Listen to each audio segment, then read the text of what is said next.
사무엘하 10장 1에서 19절 말씀입니다. 10장.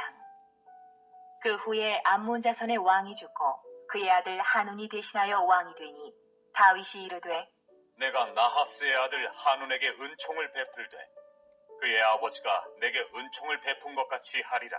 하고 다윗이 그의 신하들을 보내 그의 아버지를 조상하라. 하니라.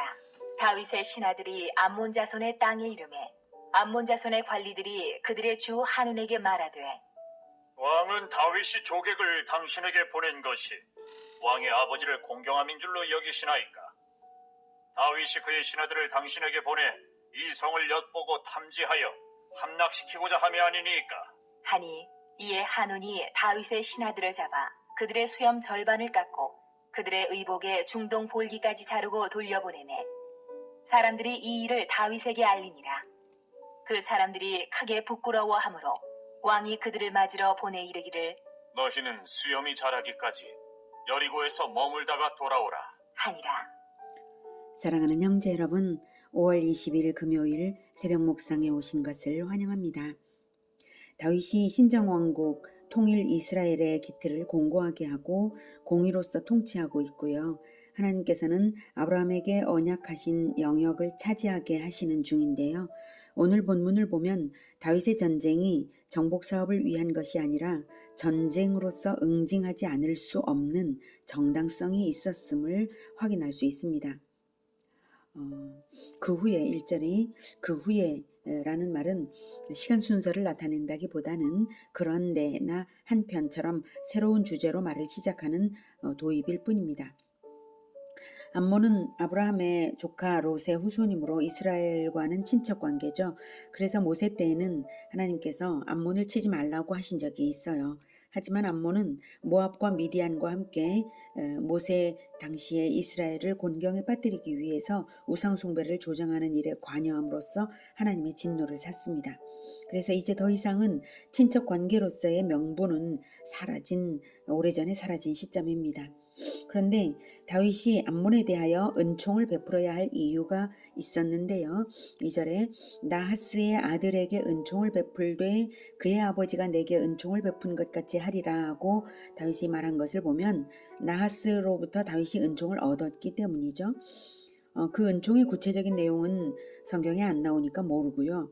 다만 다윗은 은총을 자기가 받은 대로 은총을 돌려주겠노라 하고 조문객을 보낸 것을 보면 아마도 다윗의 즉위식에 암몬에서 특사를 보내어 축하하고 화친조약을 맺었을지도 모르겠습니다. 대접받은 대로 대접하겠다고 했으니까 그렇게 해서 화친한 나라에 조상객을 보낸 거예요. 그런데 암몬의 관리들이 다윗의 조문단이 간첩이라고 말한 것입니다. 근거도 없이 억측을 한 것이고요. 왕은 명분도 없이 다윗의 신하들을 욕보였습니다. 그 당시 다윗은 확장 일로에 있었고 암몬은 두려움을 느꼈을 것도 같아요. 그래서 관리들이 그런 말을 할 수도 있는데요. 그렇다 할지라도 오히려 그렇기 때문에 더욱 다윗과 하나님의 나라 이스라엘에게 잘해야 하는 것이 마땅한데도 불구하고 악하고 어리석은 짓을 한 것입니다. 하눈이 다윗의 신하들의 수염 절반을 깎고 그들의 의복의 중동볼기까지 자른 행위는 극치의 모욕입니다. 수염 절반은 길이를 잘랐다는 것이 아니라 반쪽을 깎아냈다는 뜻이고요. 과거 근동지방에서는 남자들의 수염은 자유인의 영광을 의미했기 때문에 강제로 수염이 잘렸다는 것은 노예나 포로와도 같은 폭행을 당한 것입니다. 중동 볼기까지 즉 엉덩이 부분까지 의복을 자른 것은 제사장 외에는 당시 속옷을 입는 사람이 없었던 때이기 때문에 치부를 드러내게 한 것이죠. 사형수에게나 할 짓을 한 것입니다. 그래서 다윗이 수염이 자라기까지 여리고에서 머물다가 돌아오라고 한 것은 사람들로부터 치욕을 당하지 않게 하기 위해서입니다. 여리고는 암몬에서 가장 가까운 성읍이고요. 사람에게 치욕을 준다는 것은 참으로 중대한 잘못입니다. 왜냐하면 사람은 하나님의 영광이 반영된 존재이기 때문이죠. 하나님의 형상으로 창조된 유일한 존재입니다. 그리고 하나님은 자기 영광을 빼앗기지 않으시는 분이시고요. 영광을 가장 귀히 여기십니다. 인간이 하나님의 형상을 닮은 존재이기에 인간은 영광을 위해 살고 영광을 위해 죽습니다. 생각해 보십시오. 아무리 지능이 높은 동물일지라도 수치심을 아는 동물은 없고 영광을 아는 동물은 없습니다. 그러나 인간은 수치심이라는 것이 있고 영광을 사모합니다. 수치심 때문에 스스로 죽어버리는 사람들이 많은 것을 우리는 자주 보고 있습니다. 이렇듯 인간에게 영광이란 참으로 중요한 것이고 자존감을 높여 보호해야 하는 것인데요. 에덴에서 첫 범죄를 지었을 때에 나타난 첫 증상이 수치심이었던 것을 보면 마귀의 행태 중 가장 일반적인 것이 바로 인간의 영광을 짓밟음으로써 하나님의 영광을 짓밟는 것입니다. 그래서 하나님의 영광을 짓밟기 위해 길을 쓰고 인간에게 죄를 집어넣는 것이고 속여서 자존감을 땅에 떨어뜨리게 하는 것입니다. 그래서 첫 범죄를 저질러 수치심으로 하나님을 회피한 아담이 내가 벗었으므로 두려워하여 숨었나이다 라고 하자 하나님은 누가 너에게 그것을 알렸느냐고, 누가 너에게 수치심을 알게 했냐고 마귀에게 진노하신 것입니다. 인간은 수치심과 무관하게 영광 가운데에만 있어야 하는 존재입니다. 더 높은 자존감을 가지시기를 권해드립니다. 자존감, 이것이 우리에게 중요합니다. 하나님의 백성이기 때문에 너무나 중요합니다. 그래서 아무 죄 없는 자에게 수치심을 주는 일이 극히 나쁜 일인 것입니다. 우리가 마귀에게 속아 죄를 지음으로써 하나님의 영광이 짓밟히면 그것이 극히 나쁜 일인 것처럼 말입니다. 고린도전서 10장 31절에는 먹든지 마시든지 무엇을 하든지 다 하나님의 영광을 위하여 하라고 하셨고요. 신명기 28장 10절에서는 땅의 모든 백성이 여호와의 이름이 너를 위하여 불리는 것을 보고 너를 두려워하리라 라고 하셨습니다. 하나님께서는 자기 이름을 우리에게 놓으셨으므로, 우리에게 자기 이름을 기록해 놓으셨으므로 우리는 하나님의 영광을 증명하는 존재로 살아가는 것입니다. 그런데 그렇게 존귀한 자들을 극치의 수치로 암몬이 더럽혔으니 가만히 있을 수가 없죠. 그런데 오히려 전쟁은 암몬이 먼저 시작했습니다. 그것도 용병까지 사서 말이죠. 6절 암몬 자손들이 자기들이 다윗에게 미움이 된 줄 알고 암몬 자손들이 사람을 보내 베들루업 아람 사람과 소바 아람 사람의 보병 2만 명과 마아가 왕과 그의 사람 1,000명과 돕 사람 12,000명을 고용한지라.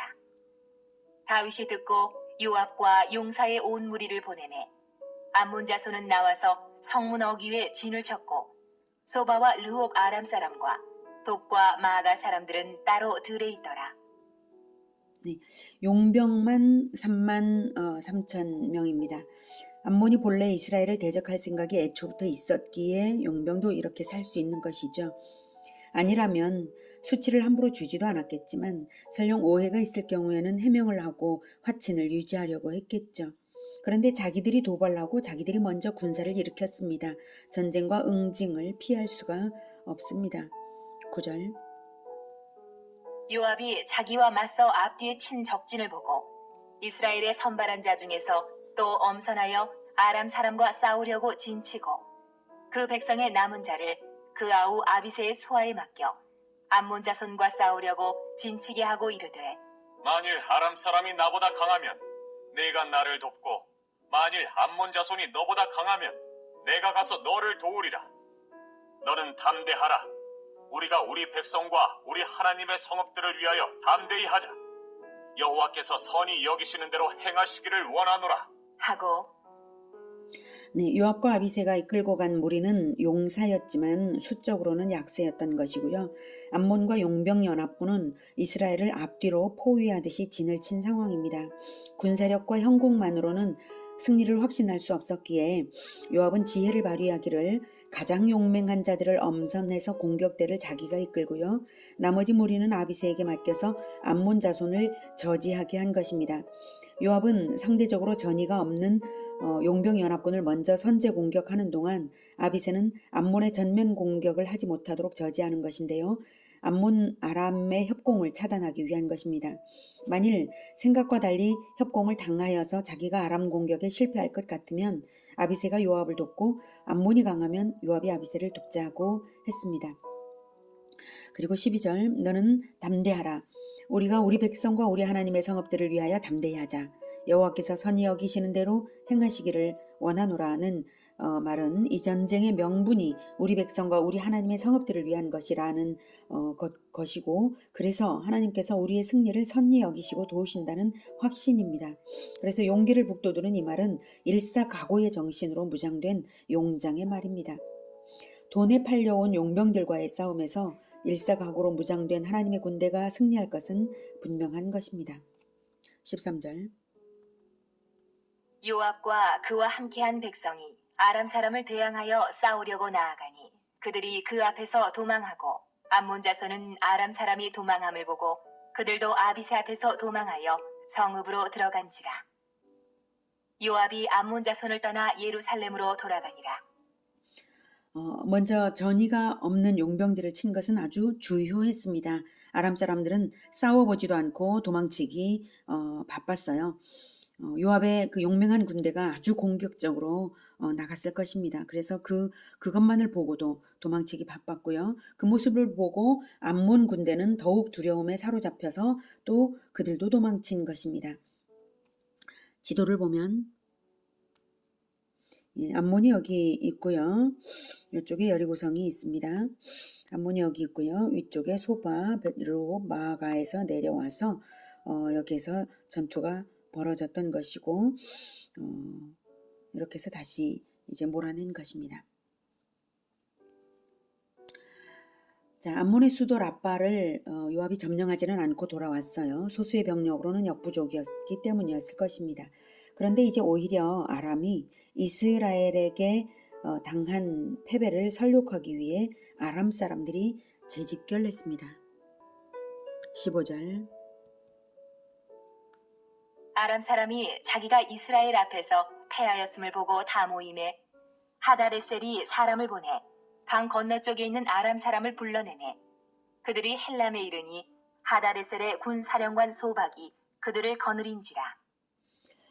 네, 강 건너쪽에 있는 아람 사람을 불러내었다는 것은 유프라테스 강 건너쪽 메소포타미아에 있는 아람 족속을 불러내었다는 것이고요. 당시 메소포타미아까지 하닷에셀이 지배하고 있었던 것입니다. 헬람의 정확한 위치는 지금은 알 수 없어요. 17절 어떤 사람이 다윗에게 알림해 그가 온 이스라엘을 모으고 요단을 건너 헬람에 이르매 아람 사람들이 다윗을 향하여 진을 치고 더불어 싸우더니 아람 사람이 이스라엘 앞에서 도망한지라. 다윗이 아람 병거 700대와 마병 4만 명을 죽이고 또 그 군 사령관 소박을 치매 거기서 죽으니라.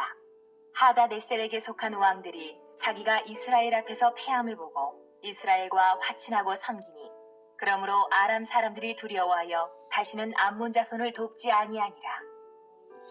네, 지난번 전투에서는 요압의 정예 부대만을 보낸 것과는 달리 이번에는 대군을 모집해서 다윗이 직접 출정했습니다. 왜냐하면 이번에는 아람 군대가 무장을 강화하여 나오는 것이고요. 1인 지휘하에 일사불란한 전투 자세로 나올 것이기 때문에 총력전이 필요했습니다.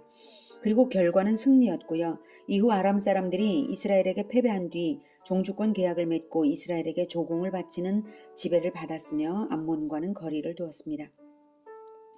오늘은 하나님의 이름으로 불리는 하나님 백성의 영광을 지키기 위하여 악한 자를 응징하는 것을 보았습니다. 우리 예수님은 어떻게 하나님의 영광을 드높이고 승리하셨나요? 우리 예수님은 악한 자들에게 뺨을 맞고 침뱉음을 당하고 옷벗김을 당하고 채찍질과 죽임을 당하셨습니다. 그리고 오히려 십자가에서 저들은 자기들이 하는 것을 알지 못하나이다. 저들의 죄를 사하여 주소서 기도하셨습니다. 이로써 예수님은 승리하시고 부활로서 그 영광이 증명되었습니다. 암몬이 다윗의 신하들의 수염을 자른 것만으로도 전쟁이 마땅하고 응징이 마땅하다면 예수님을 죽이고도 만왕의 왕 예수님, 만군의 여호와의 독생자이신 예수님을 죽이고도 회개하지 않는 자들의 멸망은 이미 정해진 것입니다. 그래서 그리스도 안으로 들어오지 않는 자들에게는 이미 심판이 있는 것입니다. 심판은 예수님의 십자가와 부활로 확정되었습니다. 다만 재림 때까지 완전한 집행을 유보하시고 계실 뿐입니다. 이것을 생각할 때에 우리가 주 예수님을 믿어서 그 보혈로 대속을 받고 예수님 안에 있다는 이 사실이 얼마나 다행스러운 일인지요. 그래서 주 예수님의 영광과 하나님의 영광만을 위해서 살아야 할 이유를 분명하게 알게 됩니다. 우리로 하여금 하나님의 영광만을 위해서 살게 하시려고 예수님은 그 모욕을 당하신 것입니다. 그리스도를 모욕하는 자 편에서 돌아서서 그리스도 안으로 들어와서 하나님의 영광만을 위해서 살아가게 되었습니다. 우리가 이제 무엇을 하든지 오직 하나님의 영광만을 위하여 살아감으로써 또한 하나님의 백성들의 그 자존감을 위하여 살아감으로써 하나님의 보장하시는 승리의 삶이 되기를 축복합니다. 기도하겠습니다. 하나님, 우리가 과거에 하나님의 영광을 짓밟았던 것을 용서해 주시옵소서.